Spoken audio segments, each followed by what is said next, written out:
शहीद ईरानी रहबर आला का जस्ते खाकी अज तेहरान तो कुम ले जाया जाएगा। तदफीन तो पहले नजफ ते करबला भी ले जाया जाएगा। जुमेरात नूं आबाई शहर मशहद विच सुपुर्द खाक किया जाएगा। शहीद ईरानी सुप्रीम लीडर के खानदान के 4 अफराद की नमाज जनाजा पिछले दिहाड़े अदा की गई। नमाज जनाजा में 3 पुत्रां की शिरकत। मुश्तबा खामनाई शरीक नहीं हुए।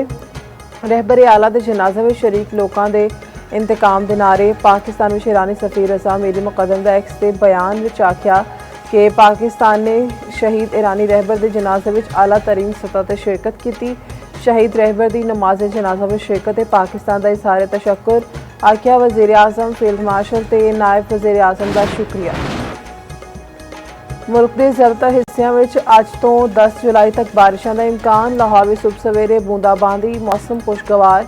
कल तो बारिशों के नवे स्पैल के जोर फड़न की पेशगोई। NGMA ने अलर्ट जारी कर दिता। इस्लामाबाद पंजाब आज़ाद कश्मीर ते खैबर पख्तूनख्वा में गरज चमक के नाल बारिश मुतवक्के। पहाड़ी इलाके में लैंडस्लाइडिंग ते नदी नाले में तुगयानी का खदशा।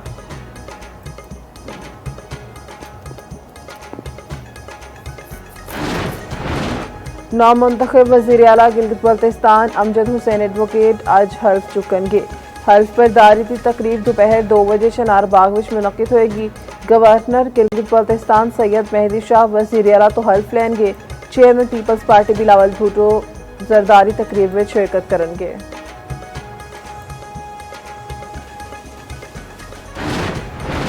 ग्रुप कैप्टन आसिम नूं शहीद करने वाला मुलजिम साद अब्बासी गिरफ्तार। IJ इस्लामाबाद अली नासिर रिजवी की न्यूज़ कॉन्फ्रेंस आख्या मुलजिम साद ते नमरा डिपार्टमेंटल स्टोर ते काम करते सन। वो औरत नूं पार्क या किसी जगह ते लेके जाना चाहता सी। नमरा ने इनकार किया ते साद ने जबरदस्ती शुरू कर दी।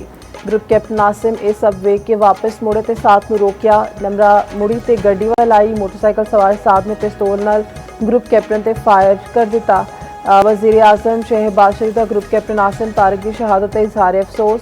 शहीद ग्रुप कैप्टन के अहले खाना नाल हमदर्दी का इजहार। वज़ीर आज़म की अफसोसनाक वाक़े ते मुतल्लिका हुकाम ने शफाफ तहकीकात की हिदायत।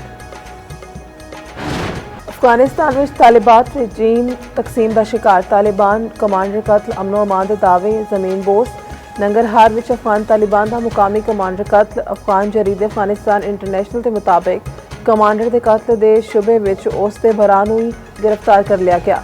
माहिरीन के मुताबिक अफगान तालिबान कमांडर्स के हमलों के वधदे वाक़यात दाखिली खिलाफात की अक्कासी करते हैं।